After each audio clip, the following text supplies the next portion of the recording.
fast, turn left, sometimes right.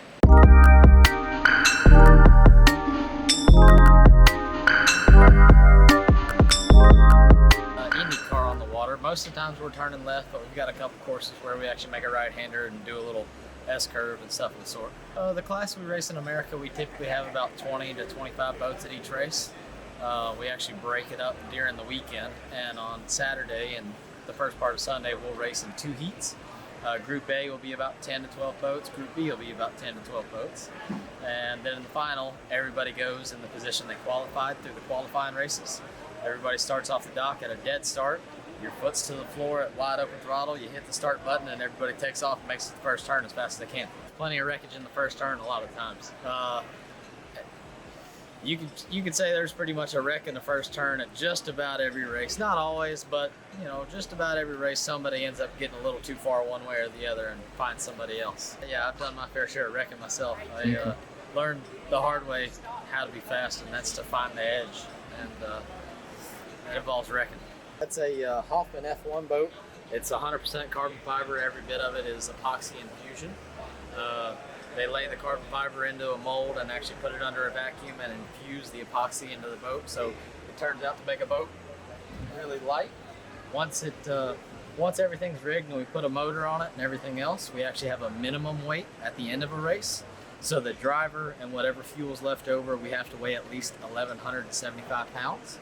So if you don't meet that minimum weight, you get disqualified. The better you are, the faster you are. So if you weren't meeting the minimum weight, by cheating, you'd be faster. If there wasn't a minimum weight, we'd be building them out of nothing. And if we did get in a wreck, we'd be in trouble. So it's a safety issue and also just trying to level the playing field issue. Yeah, it's called carbon fiber infusion. When you lay your mold up, you stick it under a vacuum and actually pull your epoxy through the entire mold from one side to the other to the vacuum, and then once it's done, you stop the process. That we have no extra epoxy in the mold. It's just what is needed. So in a traditional consumer boat, it's called a wet layup. Some places do it differently, but for the most part, you have chopper gun layup, which is fiberglass strands that are actually chopped up and sprayed into a mold, and then you'll have actual sheets of fiberglass, and then the workers in the factory will take wet rollers, soak them in general resin, and then they will soak it out until it's all wet.